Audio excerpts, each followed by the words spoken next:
আগায় থাকলে হবে, সামনে চাপাটা। আরে মামা, আমি যদি ওর পিছন পিছন যাই এমনি আমার হার্টবিট বেড়ে যায়। আমি যদি ওর সামনে গিয়ে দাঁড়াই আমি তো হার্ট ফেল হয়ে যাবো একবার। কিন্তু বেটা ভালোবাসলে তো সামনে যাইতে হবে।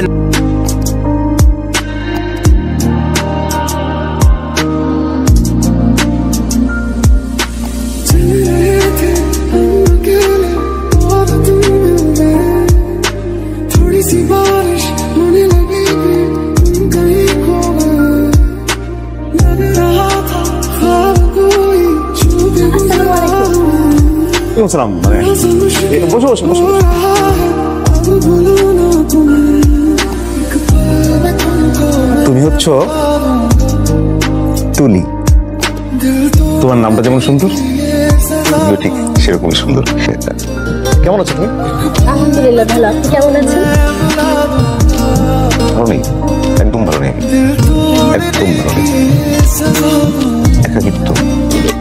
একাকিত্ব পেয়ে বসেছে আমার।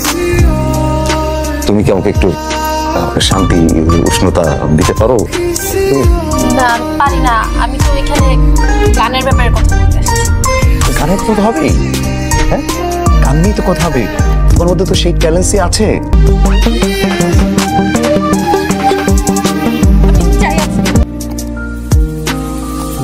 আচ্ছা, আমাদের মিটিংটা এইখানে কেন?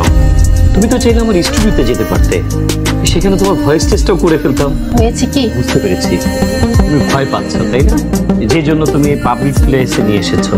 আচ্ছা, তোমার সাথে কি কোনো আপত্তিকর কোনো ঘটনা ঘটেছে? না না স্যার, মানে তেমন কিছু ঘটে। গিভ এন্ড টেকের ইঙ্গিত দিয়েছে তাই তো? গিভ এন্ড টেকটা কি? মিডিয়াতে কাজ করতে চাও, গিভ এন্ড টেকটা বুঝো না? গিভ এন্ড টেকটা হচ্ছে বিনিময়। ধরো তুমি সিঙ্গার হবা, সেটার বিনিময়ে তুমি কিছু দিবে, হতে পারে অর্থ, হতে পারে অন্য কিছু। বিনিময়ে একজন ডিরেক্টর তো কিছু চাইতেই পারে। কিন্তু তাই বলে তুমি সুন্দরী, তোমার কণ্ঠ ভালো, তুমি চাইলে অনেক বড় সিঙ্গার হতে পারবে। আর পুরো বিষয়টা তুমি চাইলে গোপন রাখবে। আমি অনৈতিকভাবে সিঙ্গার হতে চাই না। দেখো, তুমি কিন্তু ভুল করছো, বিষয়টা একটু ভেবে দেখো। আমি আর গান গাইবো না রে। ডিরেক্টরদের অফিসে গিয়ে ঘন্টার পর ঘন্টা বসে থাকি, আর ওই ডিরেক্টর গুলাই সুযোগ দেওয়ার বিনিময়ে আমাকে খুব প্রস্তাব দেয়। এদের মানসিকতা কত লেভেলের খারাপ হইলে এইসব ধরনের কথা বলতে পারে। একটু তোমাদের সাথে কথা বলতে পারি? দুঃখিত, তুমি বলে ফেললাম। আমার বাসায় তোমাদের বয়সে একটা মেয়ে আছে, তাই তুমি বলে ফেললাম। জি স্যার, আপনি বলেন, কোনো সমস্যা নেই। মূলত আমি একজন মিউজিক ডিরেক্টর।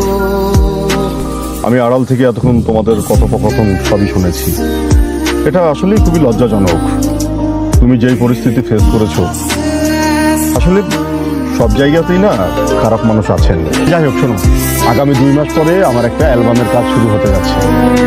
তুমি তখন আমার কাছে আসবে, আমাকে বিশ্বাস করতে পারো। প্রয়োজন হলে তোমার বান্ধবী অথবা গার্জেনকে সাথে করে নিয়ে আসতে পারো। কেমন আছো? জি স্যার, আমি ভালো আছি। আই এম সরি, আমি তোমাকে অনেক বড় আশা নিয়ে এখানে আসতে বলেছিলাম, কিন্তু দোহে এখন আমি তোমাকে যে কথাটা বলবো, সেই কথাটা শোনার পর তুমি খুব ডিসহার্টেড হবে। তোমার ম্যাডামকে চিকিৎসা করাতে গিয়ে আমার টাকা পয়সা যা কিছু ছিল সব শেষ হয়ে গেছে। এমতো অবস্থায় অ্যালবাম বের করার কথা আমি মোটেও ভাবতে পারছি না।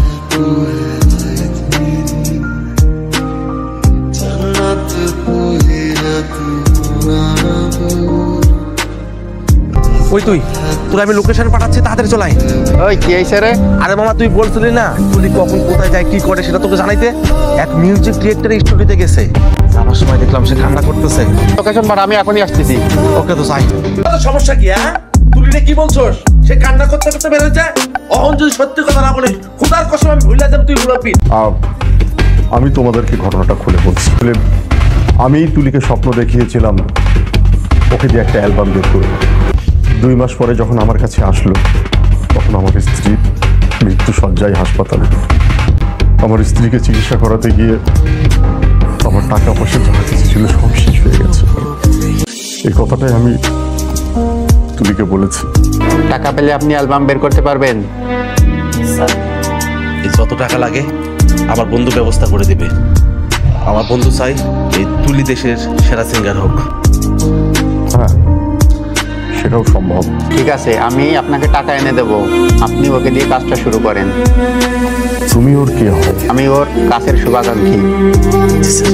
ও, বুঝতে পেরেছি। আমার বন্ধু যে আপনাকে টাকা দিচ্ছে এটা তুলিকে বলবেন না, তুলিকে বলবেন আপনি নিজে দিয়েছেন। প্লিজ স্যার, এটুকু করবেন না। বাবা, এটা কি? এই বাড়ির দলিল। এই বাড়ির দলিল তোর হাতে কেন? আমি এই বাড়িটা বিক্রি করব।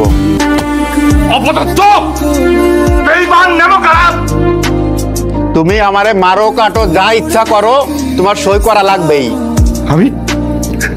আমি বেঁচে থাকতে তোকে এই বাড়ি বিক্রি করতে দেব না। যদি এই বাড়ি বিক্রি করতে হয় তাহলে তুই আমাকে মেরে ফেল, আমাকে তুই মেরে ফেল বাবা, আমাকে মেরে ফেল। বাবা, তুমি মরবা কেন? মরবো তো আমি। যদি তুমি সিগনেচারটা না করে দাও তাহলে আমি সুসাইড করবো। রাফি, তোর মা আমাকে ছেড়ে চলে গেছে, তুই আমাকে ছেড়ে চলে বাবা।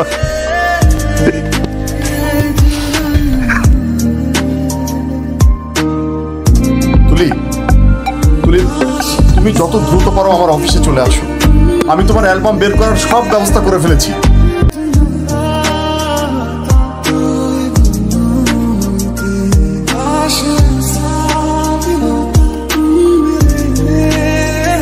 আপু, আপনি তো এই সময় খুবই জনপ্রিয়, ব্যস্ততার সময় কেমন পার করছেন? আমার ব্যস্ততা তো আগের মতোই যাচ্ছে, দোয়া করবেন যাতে আরো বেশি ব্যস্ত থাকতে পারি আর বেশি ভালো ভালো গান আপনাদেরকে উপহার দিতে পারি। শুধু তাকালে হইব? হ্যাঁ, কাছে যাইতে হবে, কথা বলতে হবে, এগুলোর কথা বলতে হবে।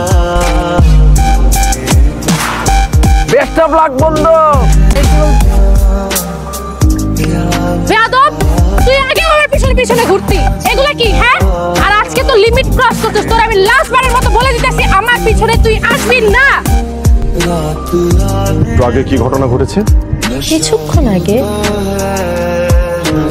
বুঝতে পেরেছি তো বেয়াদব ছেলেটার কথা জিজ্ঞেস করছেন। ও তো একটা বেয়াদব, আমার পিছনে অনেক দিন যাবত ঘুরতেছে স্যার, বিশ্বাস করেন। আর আজকে তো লিমিট ক্রস করে ফেলছে, আমার গায়ে হাত দিছে। যেই ছেলেটা তার নিজের জীবনের চাইতে তোমাকে বেশি ভালোবাসে, সেই ছেলেটা তোমাকে গায়ে টাচ করেছে না? স্যার, ও আমাকে ভালোবাসবে, ও তো একটা রাস্তার ছেলে। হ্যাঁ, ওই রাস্তার ছেলেটার জন্যই না তুলি আজকে তুমি এই মঞ্জিলে এসে পৌঁছিয়েছো। রাস্তার ছেলেটি যদি তোমার পাশে না দাঁড়াতো তাহলে তুমি এত বড় সিঙ্গার হতে পারতে না। রাস্তার ছেলে আমার জন্য কি করতে পারে? রাস্তার ছেলে তোমার জন্য কি করতে পারবে?